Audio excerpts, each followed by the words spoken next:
weiss nicht, wie man das Auto nicht lässig finden kann. Keine Ahnung.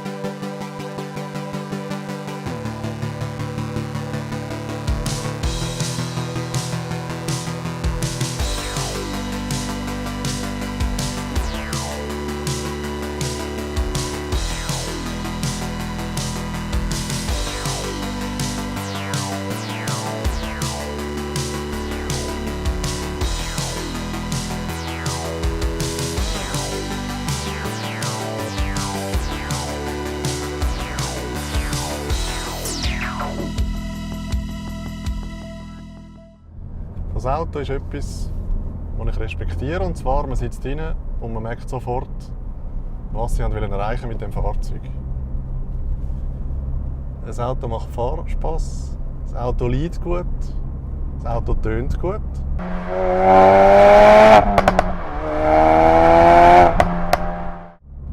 Es lenkt sich fantastisch. Der Motor passt. Eigentlich passt alles. Und vor allem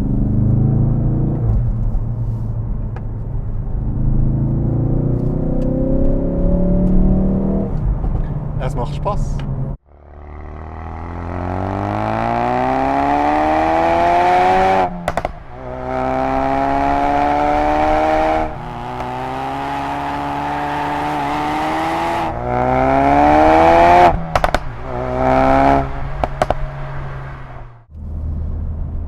Das Auto hat 350 PS und Allradantrieb. Das heisst, es gibt ihm schon mal sehr eine spezielle Position innerhalb des Segments und seinen Konkurrenten. Der Allradantrieb ist perfekt abgestimmt auf die Leistung, passt zu dem Auto, zum Konzept und unterstützt sogar, was früher auch nicht unbedingt der Fall war, den Fahrspass. Normalerweise haben wir in diesem Segment 2 Liter 4-Zylinder Turbos. Der hat früher als 5-Zylinder 2,5 Liter gehabt. Und jetzt teilt er sich der Motor mit dem sage und schreibe legendären Ford Mustang in der 4-Zylinder-Variante als EcoBoost. Wo passt der Motor besser hin? Keine Frage. Der Motor passt in das Auto. Wenn schon Mustang, bitte mit V8.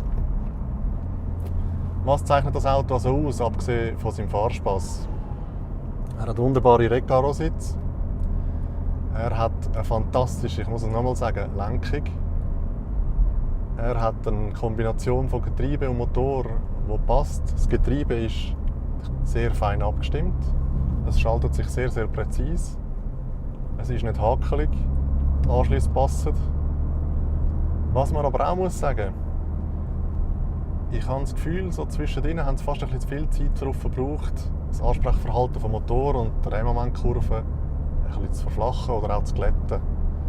Ganz früher, wo die Turbomotoren noch nicht so verbreitet waren, hat man gefunden, ja, die saufen. Warum? Die Turbomotoren haben viel später angesprochen, mit mehr Ladedruck, aber auch erst mit mehr Drehzahlen. Durch das hat man halt aber auch das Gefühl gehabt, wenn der Turbo kommt, dann passiert aber auch richtig etwas. Und da haben wir jetzt so ein Verhalten, wie es heute halt einfach moderner ist und vielleicht auch gefragter ist von den Leuten. Man will eigentlich von Anfang an sehr schnelles Ansprechverhalten haben von einem Motor mit Turbo.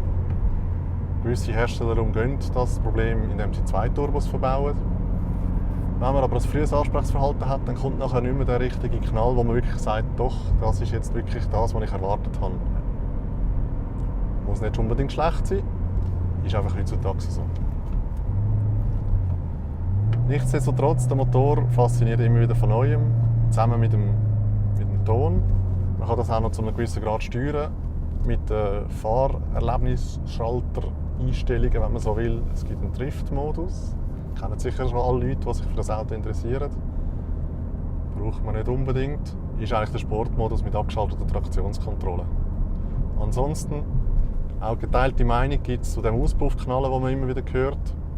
Zu so einem Motor passt es. Zu unserem letzten Fahrzeug, einem Carrera, Targa 911, irgendwo im 6-stelligen Preisbereich, habe ich jetzt eher das Gefühl, passt so etwas nicht. Die Sitze sind bekannt, die Recaro-Sitze, die gibt es schon von anderen Herstellern und sicher auch schon seit einer Dekade.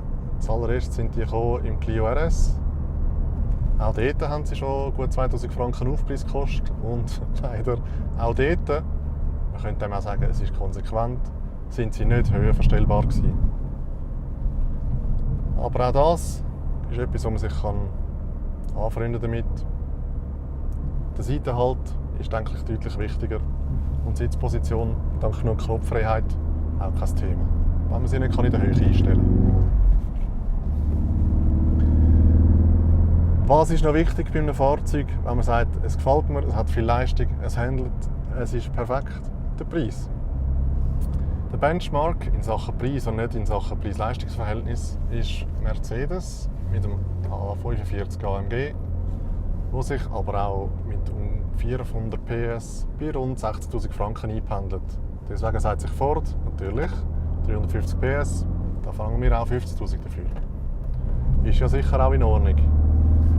Da wir aber mit 50'000 Franken, ob schon mit 350 PS ausgestattet, uns in einem Bereich bewegen, wo man halt nicht mehr einfach nur einen kleinen Kompakter will, mit ein bisschen Leistung, wo es auch schon für 30'000 anfängt, lustig und Spass zu haben, kann man über gewisse Sachen nicht hinwegschauen. Wir haben im Interieur sehr viel Plastik und obwohl Ford endlich nach Jahren geschafft hat, sich von dem Knopfkrieg von der Mittelkonsole zu verabschieden, haben wir eine überarbeitete, vereinfachte Bedienstruktur und damit auch eine überarbeitete und cleante, wenn man so will, Mittelkonsole. Es hat sehr wenig Knöpfe, es hat einen Touchscreen. Es hat einen Touchscreen, der jetzt vor allem auch eine Ansprechzeit hat, die verhebt. Nicht mehr wie in unserem früher getesteten Ford Mondeo Turnier. Dort war es schon fast unerträglich, wie lange man warten musste. Alles das ist Vergangenheit. Touchscreen funktioniert perfekt. Infotainment ist alles up to date. Einfach Verarbeitung mit sehr viel Plastikeinsatz und zum Teil halt eben auch glattflächiger Plastik. Ist deutlich sichtbar und schmälert dann irgendwo mal den Eindruck von einem Auto mit so einem Preis. Aber abgesehen davon muss man sich doch konzentrieren darauf, was will das Fahrzeug machen. Das Fahrzeug will Leute ansprechen, die, ich denke, einen der besten, wenn nicht der beste Kompaktwagen suchen, mit viel Leistung und das beste Fahrverhalten haben. Da gibt es einige genug altbekannte Konkurrenten und Ford hat sich aber mit diesem Auto vermögen an die Spitze zu setzen, behaupte ich. Warum habe ich so viel Sympathie für das Auto?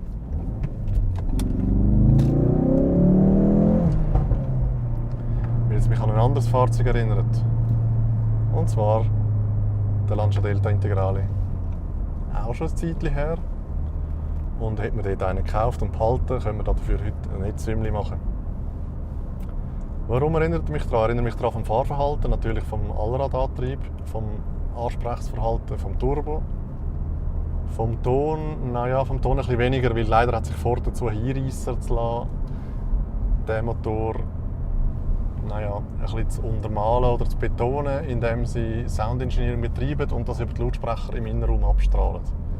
Von solchen Sachen bin ich nun mal einfach kein Fan und ich finde, das Auto hat es eigentlich auch nicht nötig. Aber in vielen anderen Hinsichten erinnert mich das Auto an Integrale. Das sage ich jetzt nicht einfach mal so, sondern es dürfte eigentlich hinterlegen, wie gelungen ich das Konzept finde. Noch eine kleine Reminiszenz an die 80er Jahre. Das Auto hat einen Türkantenschutz für 100 Franken. Einen mechanischen Einsatz von einer Plastiklippe, die sich auf die Türkante legt, wenn man die Tür öffnet und wieder in der Tür verschwindet, bevor man die Tür zumacht. Leider, wenn man die Türen auf und zu macht, hört man halt das Geräusch von Ein- und Ausklappen von diesem Türkantenschutz. Also klappert immer irgendwie ein bisschen Plastik und das ist dann halt wieder eher ein Nachteil. Aber man kann ja so Sachen auch übertönen.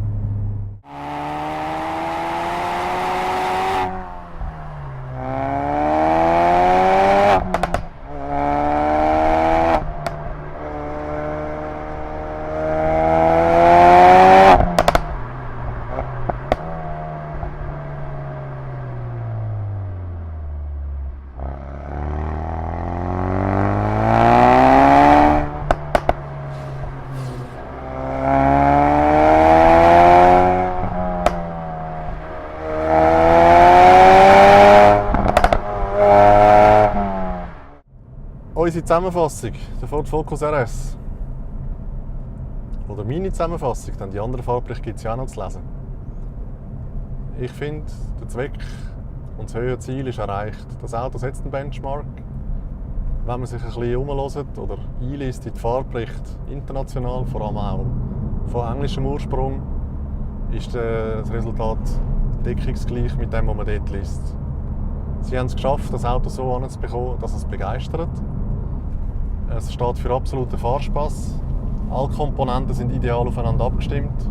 Und in den wichtigsten Komponenten sieht man, dass sie am meisten Zeit investiert haben.